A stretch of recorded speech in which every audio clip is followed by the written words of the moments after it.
السلام علیکم ورحمۃ اللہ تعالی وبرکاتہ۔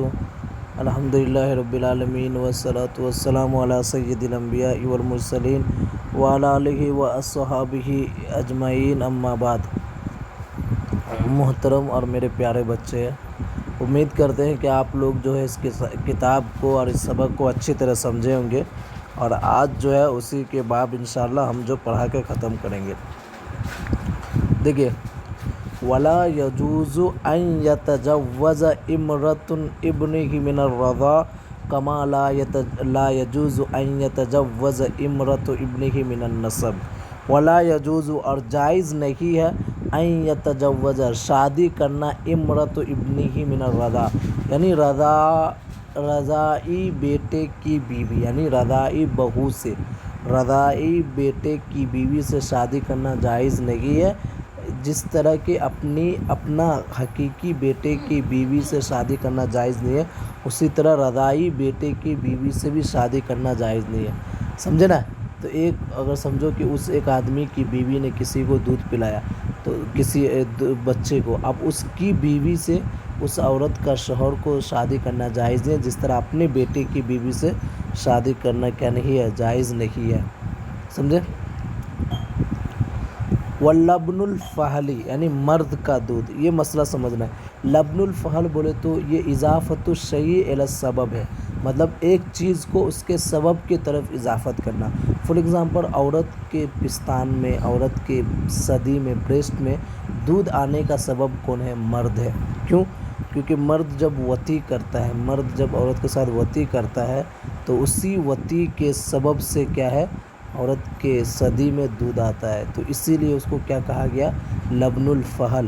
تو لبن الفحل یتعلق بالتحریم، اس سے بھی حرام ہونے کا متعلق کیا جائے گا۔ وہ کیسے ہے؟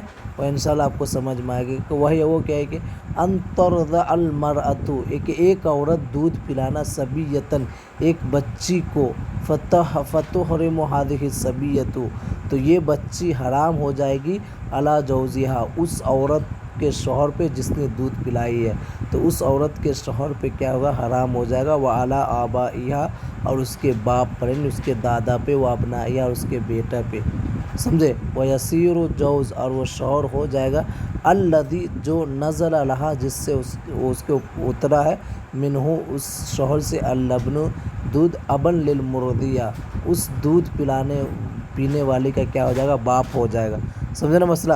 تو مطلب یہ ہے کہ ایک عورت نے ایک بچے کو دودھ پلایا، بچی کو، اور وہ بچی جو ہے اس کے شوہر پہ، اس کے اور شوہر کے باپ پہ، اس کے بیٹے پہ حرام ہو گئی وہ بچی، اور اسی طرح وہ آدمی جو ہے اس بچی کے لیے کیا ہو جائے گا؟ باپ ہو جائے گا۔ اب دیکھیں، وَيَجُوزُ أَن يَتَجَوَّزَ الرَّجُلُ، اور ایک آدمی کا شادی کرنا جائز ہے، کیسے؟ بِأُخْتِ أَخِيهِ مِنَ الرَّضَاعِ، اپنے بھائی کے بہن، بِأُخْتِ أَخِيهِ مِنَ الرَّضَاعِ یعنی رضاعی بھائی کی بہن سے شادی کرنا جائز ہے، کما یجوز، جس طرح جائز ہے، ان یتجوز، شادی کرنا، بِأُخْتِ أَخِيهِ مِنَ النَّسَبِ یعنی اپنی حقیقی بھائی کی بہن سے جس طرح شادی کرنا جائز ہے، اسی طرح اپنی رضاعی بھائی کی بہن سے بھی شادی کرنا جائز ہے۔ یہ مسئلہ تھوڑا یہ ہے، میں آپ کو مثال سے سمجھتا ہوں، آپ لوگ غور کیجیے گا۔ دیکھیے، آتے سب سے پہلے دیکھیے مسئلہ کا،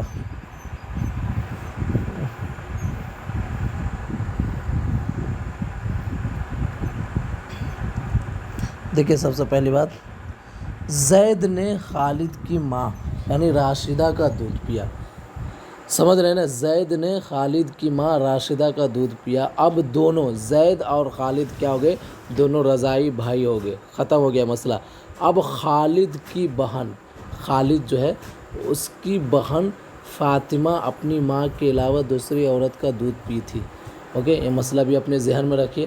اب خالد کی بہن کون ہے؟ فاطمہ، وہ زید جس کے ساتھ خالد نے دودھ پیا تھا اس کے لیے اجنبی ہو گئی، تو یہ فاطمہ کیا ہو گیا؟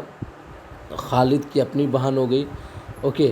اور وہ خالد جو ہے زید کا کیا ہو گیا؟ رضاعی بھائی ہو گیا، تو رضاعی بھائی کی بہن یعنی فاطمہ سے فاطمہ جو ہے زید کے لیے اجنبی ہو گیا، تو تو نتیجہ کیا نکلا کہ زید جو ہے فاطمہ سے شادی کر سکتا ہے، تو فاطمہ جو ہے اس کے رضاعی بھائی کس کا، یعنی خالد کی بہن ہو گئی، اور اب وہ خالد کی بہن سے زید جو ہے کیا کر سکتا ہے، شادی کر سکتا ہے۔ اوکے،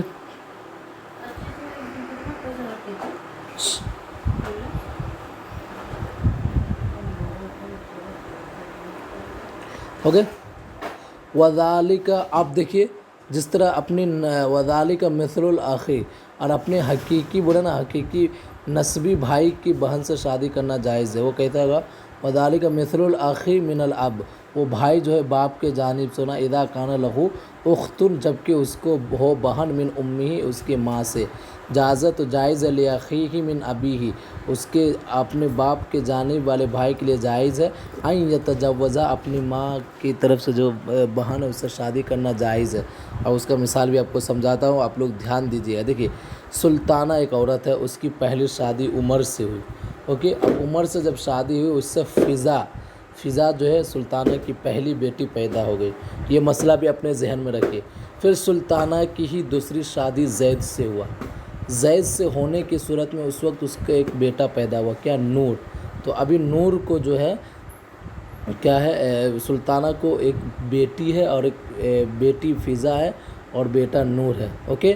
اب ادھر کیا حاصل ہوا کہ فضا جو ہے نور کی اخیافی مطلب بہن ہے، کیسے، ماں شریک بہن ہے، کیونکہ سلطانہ کی دوسری شادی جب ہوئی تھی اس سے زید نور پیدا ہوا تھا، اور پہلی شادی جو عمر سے ہوئی تھی اس سے فضا پیدا ہو گیا، تو فضا جو ہے نور کی کیا ہے، اخیافی بہن ہے، یعنی ماں شریک بہن ہے، اوکے۔ تو زید نے، اب مسئلہ الگ ہو گیا، اب زید نے دوسری شادی کی، کس سے، گلشانہ سے، تو گلشانہ سے جب شادی کی اس سے بلال پیدا ہوا، تو اب ادھر کیا حاصل ہوا کہ بلال جو ہے نور کا، کیونکہ جب سلطانہ کی دوسری شادی زید سے ہوئی تھی تو زید سے نور پیدا ہوا تھا، تو بلال جو ہے نور کا اللاتی بھائی، یعنی باپ شریک بھائی ہو گیا، تو بلال جو ہے نور کا کیا ہو گیا، باپ شریک بھائی ہو گیا۔ اب نتیجہ کیا نکلا کہ بلال کی شادی فضا، جو فضا کیا ہے، نور کی اخیافی بہن تھی، اس سے شادی ہو سکتی ہے کیونکہ وہ اجنبی ہے، تو اپنے کیا بولا، حقیقی کیا ہے مسئلہ کہ حقیقی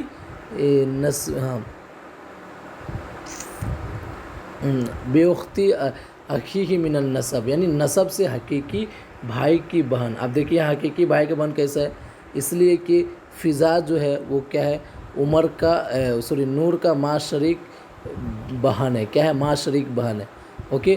اور بلال اور نور جو ہے وہ کیا ہے، اللاتی بھائی، یعنی باپ شریک بھائی ہے، تو بلال جو ہے فضا سے شادی کر سکتے ہیں کیونکہ فضا جو ہے بلال کے لیے اجنبی ہے، تو وہ کیونکہ اب ظاہر سے بات ہے کہ یہ جو تھا کون، فضا جو ہے وہ کیا ہے، اپنے حقیقی بہن ہے نا، کس کا، مطلب ماں شریک بہن ہے نور کا، تو اس کے حقیقی بہن سے کیا ہے، شادی کرنا جائز ہے، وہی مثال ادھر سمجھا رہے ہیں۔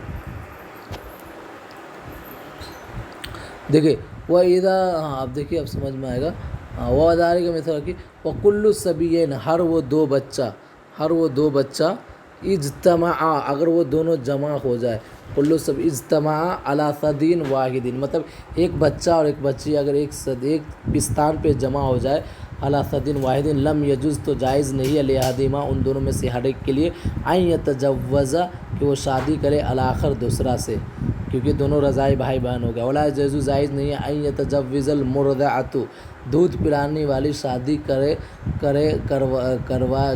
احد من ولدی، ہر ایک، احد من ولدی، اس کے بچے میں سے کسی ایک، التی ارضعت، جس کو اس نے دودھ پلائی ہے، لا ولا ولدہا، نہ کہ اس کے بچے سے، مطلب جس کو اس نے دودھ پلائی ہے اس کے اور اس کے بچے، یعنی پوتے سے شادی کرانا کیا نہیں ہے، جائز نہیں ہے، ولا یتجوز الصبی المرضی، اور دودھ پینے والا بچہ کے لیے شادی کرنا جائز نہیں ہے، اخت جوز المرضعتی، مطلب دودھ پلانے والے کے شوہر کے بہن، مطلب پھوپھی، تو پھوپھی سے شادی کرنا دودھ پینے والے بچے کے لیے کیا نہیں ہے، جائز نہیں ہے، لأنہا، کیونکہ وہ ہو گیا عمۃ من الرضاع، کیونکہ اس کی رضاعی پھوپھی ہو گئی، وَإِذَا اخْتَلَطَ، اور جب مل جائے، بالماء، وَإِذَا اخْتَلَطَ اللَّبْنُ، اگر دودھ مل جائے بالماء پانی سے، واللبن هو الغالب اگر دودھ غالب ہے، یتعلق به التحریم تو اس سے حرمت لاحق ہو جائے گی، ثابت ہو جائے گی۔ فإن غلب الماء اگر پانی غالب آ جائے، لم یتعلق به التحریم اس سے حرمت ثابت نہیں ہوگی، عند ابی حنیفہ امام اعظم کے پاس۔ وقال اور صاحبین نے فرمایا یتعلق به التحریم اس سے حرمت جو ہے ثابت ہو جائے گی۔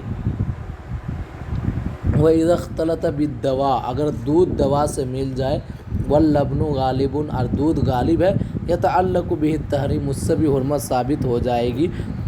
اوکے، وَإِذَا حَلَبَ اللَّبْنُ اگر کسی نے دودھ دویا، من المرأتی عورت سے، بعد موتیا اس عورت کے مرنے کے بعد، فَأَوْجَرَ بِهِ الصَّبِيُّ اور اس سے بچے کو کیا ہے، اس کے بچے کے حلق میں ڈال دیا، تعلق به التحریم اس سے حرمت ثابت ہو جائے گی۔ وَإِذَا اخْتَلَطَ اللَّبْنُ اگر دودھ مل جائے، بِلَبْنٍ شَاةٍ بکری کے دودھ سے، وَهُوَ الْغَالِبُ اور بکری کا دودھ غالب ہے، نہیں وَهُوَ الْغَالِبُ اور وہ دودھ غالب ہے، تو تعلق به التحریم تو حرمت جو ہے حرمت ثابت ہو جائے گی۔ فإن غلب لبن الشاة اگر بکری کا دودھ غالب ہے تو لم یتعلق به التحریم اس سے حرمت جو ہے حرام ہونا وہ ثابت نہیں ہوگا۔ وإذا اختلط لبن امرتين اگر دو عورت کا دودھ مل گیا، یتعلق به التحریم تو حرام جو ہے وہ تعلق کیا جائے گا، وہ ثابت ہوگا، بأکثرہما ان دونوں میں سے جس کا زیادہ ہے، عند ابی حنیفہ و ابی یوسف امام اعظم اور امام یوسف رحمہم اللہ کے پاس۔ وقال محمد رحمہ اللہ اور امام محمد نے فرمایا تعلق بہما تحریم ان دونوں عورت سے جو ہے حرمت کو کیا کریں گے، ثابت کر دیں گے۔ وَإِذَا نَزَلَ لِلْبِكْرِ اگر باکرہ عورت کے لیے اترا، لبن یعنی اس کے پستان میں، اس کے چھاتی میں اگر دودھ اتر گیا، فَأَرْضَعَتْ اور اس نے دودھ پلا دیا، بھی اس دودھ سے، صبیًا ایک بچے کو، یتعلق به التحریم تو اس سے بھی حرمت جو ہے ثابت ہو جائے گی۔ وَإِذَا نَزَلَ لِلرَّجُلٍ اگر ایک آدمی کے لیے اترا، لبن دودھ، فَأَرْضَعَ اور اس نے اگر کہ کسی آدمی کی اگر چھاتی میں دودھ آ گیا اور اس نے اس سے دودھ پلا دیا بچے کو، تو لم یتعلق به التحریم اس سے حرمت ثابت نہیں ہوگی، کیونکہ حرمت ثابت ہونے کے لیے عورت کا دودھ ہی ہونا ہے۔ وَإِذَا شَرِبَ الصَّبِيَّانِ اگر دو بچوں نے دودھ پیا، من لبن شاة بکری کا دودھ، تو فلا رضاع بینہما تو ان دونوں کے درمیان کیا نہیں ہوگا، کوئی رضاعت نہیں ہوگی۔ وَإِذَا تَجَوَّزَ الرَّجُلُ اگر ایک آدمی نے شادی کیا، صغیرۃً چھوٹی بچی سے، وہ کبیرۃً اور بڑی عورت سے، فَأَرْضَعَتِ الْكَبِيرَةُ الصَّغِيرَةَ تو اس صورت میں بڑی عورت نے چھوٹی بچی کو دودھ پلا دی، تو حرمتا وہ دونوں حرام ہو جائے گا، علی الزوج شوہر پہ۔ فإن کان اگر اس نے، لم يدخل بالکبیرۃ اگر اس نے بڑی عورت سے اگر دخول نہیں کیا ہے، تو فلا مہر لہا تو اس عورت کو کچھ بھی مہر نہیں ملے گا۔ وللصغیرۃ اور صغیرہ کے لیے ہوگا نصف المہر آدھا مہر ہوگا۔ ویرجع به الزوج اور شوہر جو ہے لوٹے گا، علی الکبیرۃ اگر کبیرہ پہ، وان کانت اگر وہ ہو تعمدت الفساد اگر اس نے فساد کا ارادہ کیا ہے، تو وَإِن لَّمْ تَتَعَمَّدْ فَلَا شَيْءَ عَلَيْهَا اگر اس نے اس فساد پہ اگر اس نے ارادہ نہیں کیا تو کوئی بات نہیں ہے۔ وَلَا تُقْبَلُ الرَّضَاعَةُ فِي الرَّضَاعِ اور رضاعت میں قبول نہیں کیا جائے گا، شہادۃ النساء عورت کی گواہ، منفردات الگ الگ جگہ کے بھی عورت کیوں نہ ہو پھر بھی ان کی گواہ قبول نہیں کی جائے گی۔ وَإِنَّمَا يَثْبُتُ بِشَهَادَةِ الرَّجُلَيْنِ بلکہ وہ دو مرد کی گواہ اور ایک مرد اور دو عورت کی گواہ سے کیا ہے، ثابت ہوگی۔ السلام علیکم ورحمۃ اللہ وبرکاتہ۔ انشاءاللہ میں آپ کا ہوم ورک جو ہے انشاءاللہ کر کے بھیجتا ہوں، اوکے۔